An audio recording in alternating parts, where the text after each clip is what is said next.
Jai Hind everyone. My name is Pooja Pandey and I am assistant professor in the MCA department at Ajay Kumar Garg Engineering College. And today I am going to deliver my lecture on a very important topic and on daily use on when we are doing the web browsing. We normally use these things, right? That is HTTP and HTTP protocols, right? And this come under the topic that is in the subject that is computer networks, and according to the AKTU its subject code is BMC 303. So let's start the presentation. See, basically when we are discussing about the HTTP protocol, or you can say we are discussing about the HTTPS or DNS, we should understand that they mainly lie under the layer, OSI layer, that is the last layer, that is you can say the application layer, right? Now, application layer is mostly, it is a seventh and the last OSI layer which directly interacts with the end user, right? From the from sender to the receiver. Application layer is a single layer, or you can say it is a only layer through which the user directly interacts. Otherwise, other layers, whatever we are studying or whatever we are observing in the OSI layer, we never interact directly with it. Only the application layer is that. So main aim of the application layer is to provide the network services to the application, right? Now, when we are talking about the application layer, mainly we deal with the protocols that are the SMTP, Telnet, HTTP, HTTPS and DNS and other also. But today here in my presentation, I am going to discuss about the HTTP, HTTPS and DNS and how they are correlated, and when we are web browsing or when we are doing the browsing on the internet, how we are using these three, we will come to see that, okay? Now, what is the role in the networking? What is the application of, what are the role of the protocols? Whatever I am going to study in this presentation, what are their roles? Mainly these protocols, this HTTP, HTTPS, DNS, Telnet, all these provide the support services like your web browsing, email, file transfer and the remote work. For example, whatever we are typing the mail or we are searching the something in the net, it is with the help of these protocols only. So mainly the examples, or you say there are various type of the application layer protocols which are the HTTP, HTTPS, FTP, SMTP and DNS. And here in this presentation, we are going to discuss about the HTTP, HTTPS and DNS. These three we are going to discuss because these are the basic protocol, or you can say very important protocol whom we always interact when we are doing a simple browsing in our mobile or in our laptop. We are using these three protocols.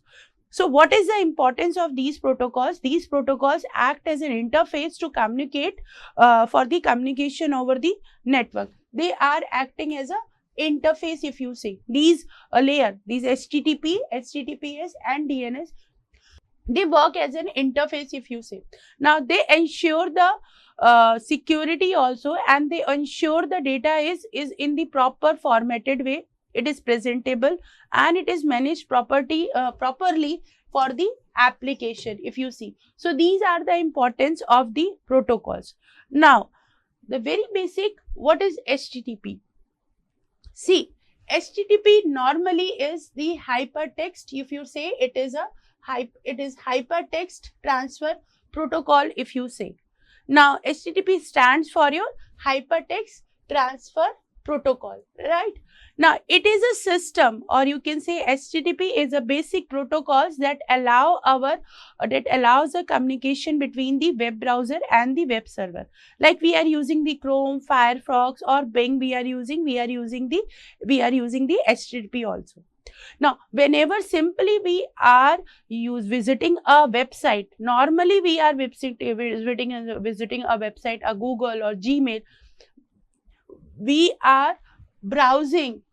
Our browser normally sends an HTTP request to the server, right? Now this server, whatever the server, now this HTTP, client always send the request to the server with the help of, when we are using this with the help of the HTTP request, Right?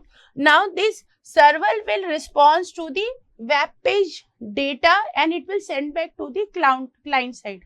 Now think of it that HTTP is a kind of a language whom our browser and the servers are interacting with each other.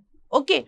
For example, we can understand how a website loads or how a website works when we are using the HTTP. What we are doing when we are working on the HTTP or when we are using the HTTP, this is that how a website loads. First, we are opening the web browser. What we are doing, we are just typing the www.google.com, right? http. Right? www.com. You see that here it is come the HTTP, right? On the browser. Now, we have to find the address, that is your DNS. We are going to study what you mean by the DNS in the further slide. That is your DNS. Okay.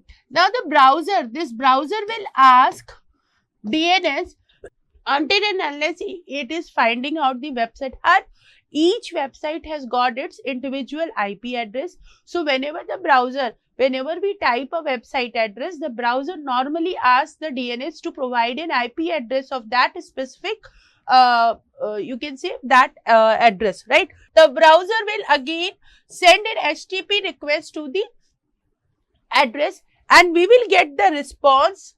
After that, the request has been sent, we will get the response, and after the response, our page is displayed. So that is how our HTTP protocol works, right?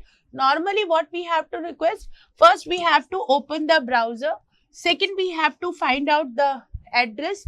Third, we have to send the request. Then the request, we will get the in corresponding to the request, we will get the response.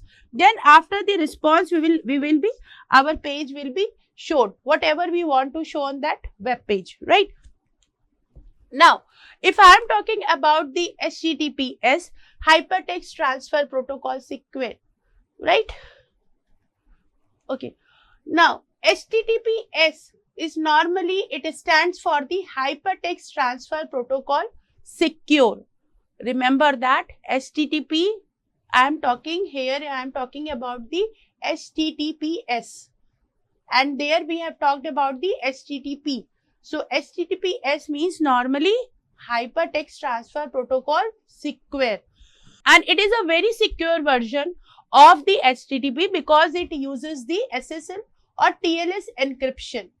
And these encryption provide a secure pathway, and mainly we are using this HTTP protocol, or you can say HTTPS, for the online banking or whatever the transaction, or for the OTP, or for the credit card details, or entering the password. We normally use this one protocol. We are not using the HTTP. So when the website with the HTTPs, when you see in the website there is HTTPS, it means that it is safe and trusted. All the banking or all the credit card, whatever when we are using the banking, online banking, you will see at the website or the web browser there is HTTPS. It means that it is a safe and the trusted one, right? Now this HTTP, when we are using the HTTPS, normally a lock padlock symbol is shown in the web browser address bar. It means that that browser is very safe, right? That protocol is safe. And it mainly used for entering the password, credit card details, and the OTTPs. HTTP, see, there is a big difference between the HTTP and the HTTPS. We have to keep in our mind that HTTP is less secure, okay? And HTTPS is mainly used for your online banking, for credit card, for your OTP, or for your, you can say for entering the password. We normally use the Hypertext Transfer Protocol Secure, right? Now, how HTTP works? We have seen that how HTTP works. Now, we will see that how HTTPS works. First, we are going to we will open a website, right? Then what we will do? If you see that in that we are sending the request to the browser for the DNS, and here what I am going to do, the server send the SSL certificate to provide its identity. Why? Because whenever it provides the identity, it will authorize that it is secure. So this server will send the SSL certificate to prove its identity, that whoever or which browser you are going to use. Then browser verify the certificate with a trusted authority. Generally, when you next time when you are going to do the online payment or online transaction, you will see that it will show that third party trusted authority. That is what the browser verifies, the certificate with the trusted authority, right? And after that, whenever the browser is verified that it is a trusted authority, then the connection is established through the secured channel. Okay, that is an encrypted connection is established. Clear? The data is exchanged between this browser and the server, and data is exchanged between the you will say that data is, after the encryption connection is established, we will see that data is exchanged safely between the browser, and when the data is exchanged safely, data is exchanged between the browser and the server. So that is how our data is transferred, or how our HTTPS protocol works. We will see it clearly, right?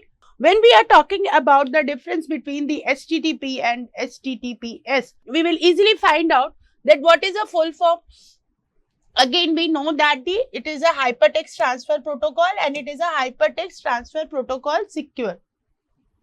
For the security reason, HTTPS is considered to be more secure.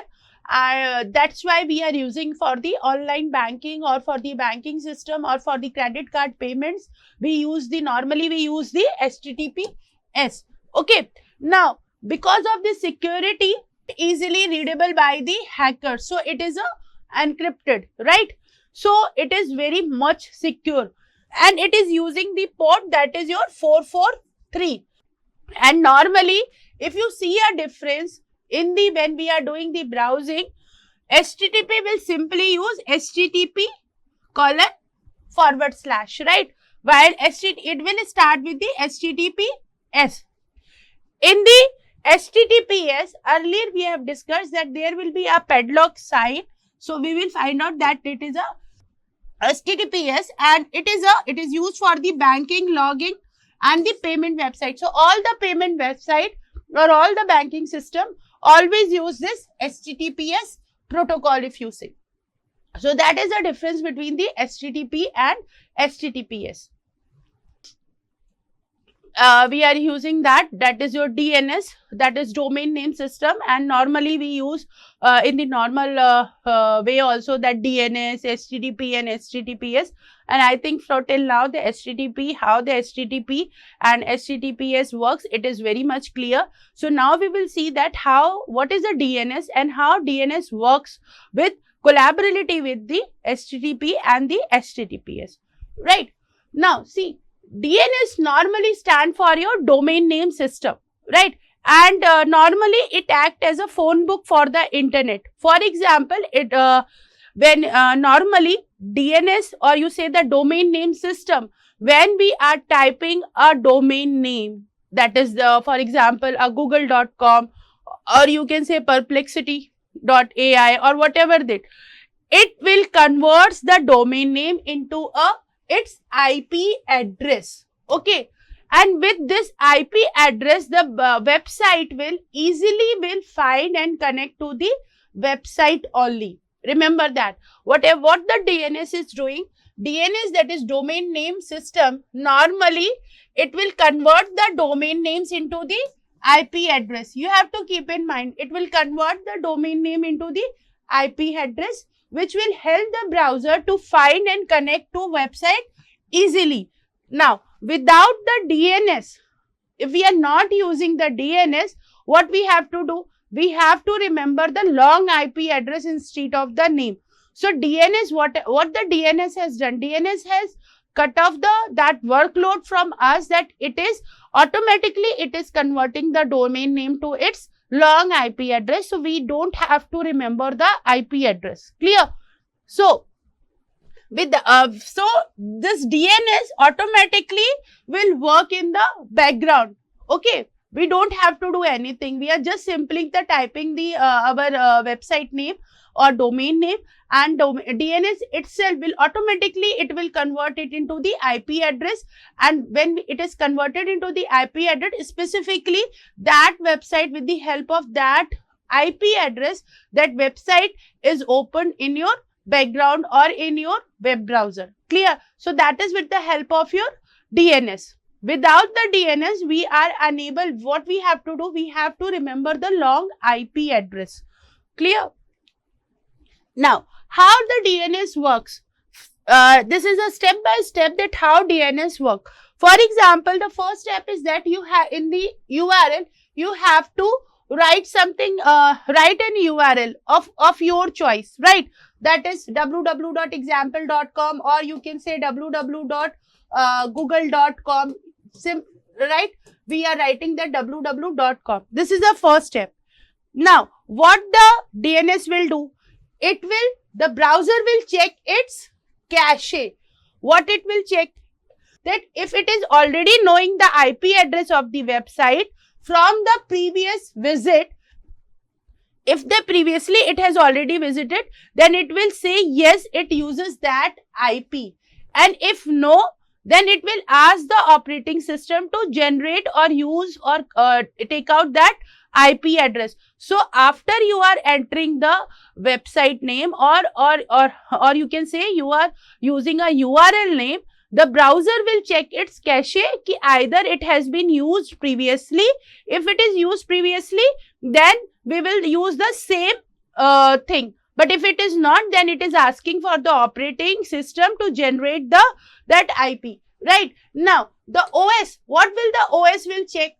OS checks its cache, that its local DNS cache for the IP address. And if it is found, return to its browser, and if it is not found, it sends a request to the DNS resolver, right? This is a simple.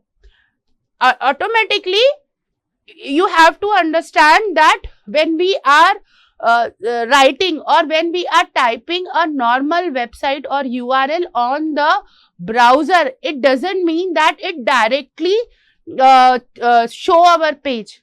Okay, for a second, it has to process this many steps in it, then only your pages are being uploaded. So you have to remember that the browser will first check its cache.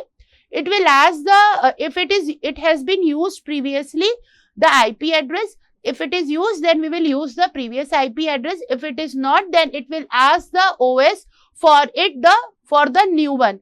Now, if it is no and it is asking for the operating system, then the work of the operating system has been started. Now the operating system will check its cache, and the operating system will check its local DNS cache for the IP address. And if it is found, it will automatically return to the browser. If it is not, then it will send a request to the you can say the DNS resolver. Usually it is provided by the ISP. Okay. Now fourth is your recursive query, that is DNS resolver. Now the DNS resolver job is to find the IP address of the requested domain. Whatever the domain we have requested here. Okay. It will find out by whom? It will find out by the DNS resolver. We have to find the IP address. Now, if the resolver already has its cache, in the cache it is already present, then it will return the IP. But if it is not, then it will require the DNS server to find it on its own behalf. Okay. Now, after that, this query goes to the root DNS service. The root DNS service does not know exact the IP, but its point is that resolver to the top level domain, that is your TLD server. For example, okay, it will directly find out which exactly, because you see that there is .com, there is .ac, .in, that is there is .org. For different this top level domain server, different IP addresses are there. Okay. Now, the query goes to the TLD DNS service, and it also does not know the exact IP, but it points the resolver to the authoritative DNS server for the example.com, right? Now, query goes to the authoritative DNS server. Okay? Now, this server knows that IP address for that web browser, and it will return to the resolver, right? Now, resolver will return the IP to your OS. OS will gives the IP to your browser, and browser will request the website. This is the step. Now, again, if you want to understand, then this is a diagram that how DNS works. If you remember that we are entering our URL, then browser is checking its cache. If you remember that previous slide. Now, if it is not found, then the OS will check its cache. If it is found, then it is okay. It will use that previous one only. But condition is that if it is not found, then the operating system will check its cache and it will send the request to the DNS resolver.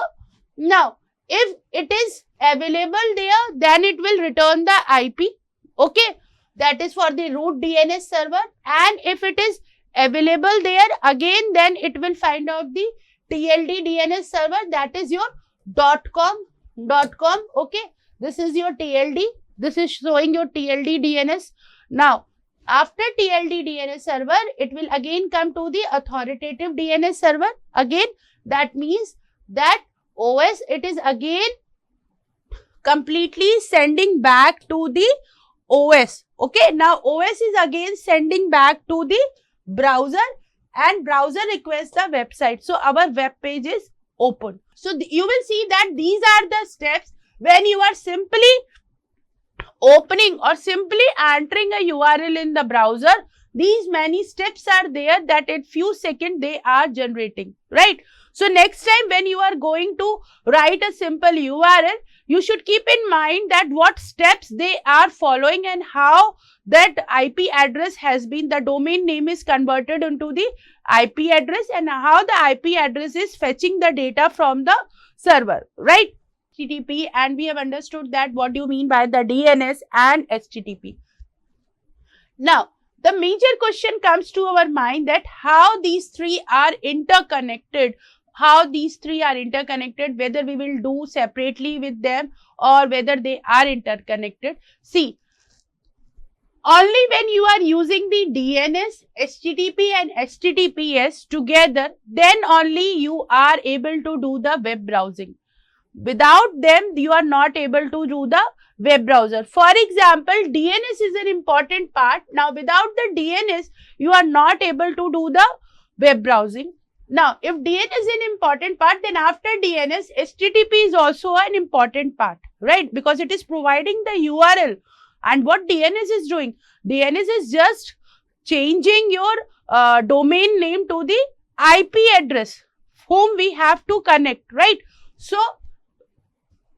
it is interrelated. Let's see how it is interrelated. For example, step 1. That is your domain name system. Now, we know that the domain name system always acts as a phone book for the internet, right? That means that is any website name, google.com or gmail.com or bing.com, any website you save, when you are typing in your browser, our computer does not understand its name. It is a duty of the DNS because our computer only understands the IP address. And now what the DNS do? DNS normally translate these website name into the IP address. So, you understand by this time that without the help of the, you can say DNS, the connections are not established, because if you say we are not using DNS, if you are not using DNS, then simply forget that you are able to do the web browsing. Because the main work starts from the DNS. It's a work of the DNS because DNS translate the website name into the IP address which our computer understand, right? Our computer understand the normal in the form of the, that is in the binary or the binary numbers. Now, these IP address is also converted into the binary numbers later on.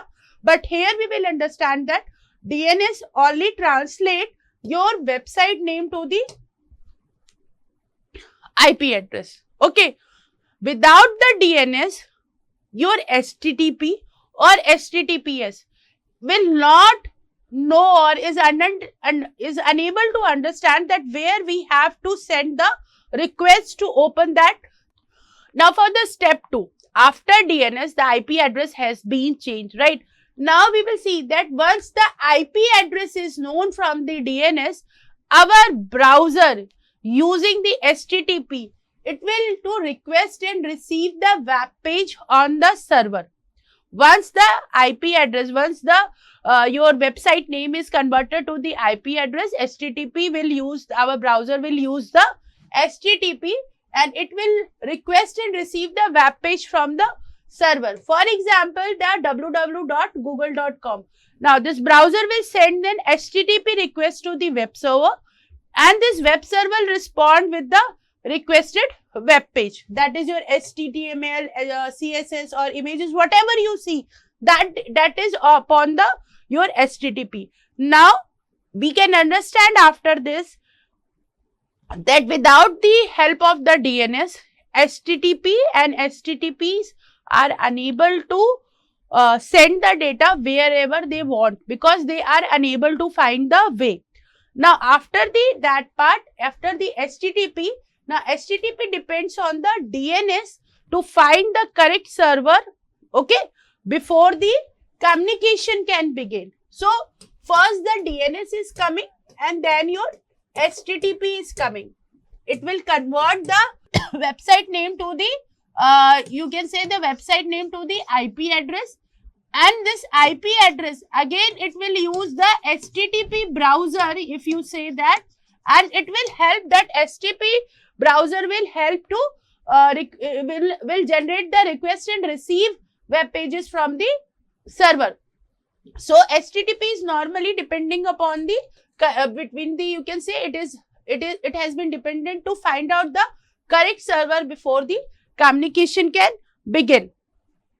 Now if you see that after that we are using HTTP but when we are using the HTTPS, normally we have seen that is a secure version of the HTTP, and this is we are normally using when we are doing the online banking, or you can say for the credit card payment, or we want a secure transaction, we are using the HTTPS. So first you will see that we are using the DNS, that is our website name is converted into the IP address. Now after that HTTP, it will provide that where we have to where we have to send the request, that is your this one secure one, we are using the HTTPS. So this way you see they are interrelated with each other. So now thank you all, and we have studied a very important topic, that what you mean by the HTTP, HTTPS and DNS and how they are interrelated with each other.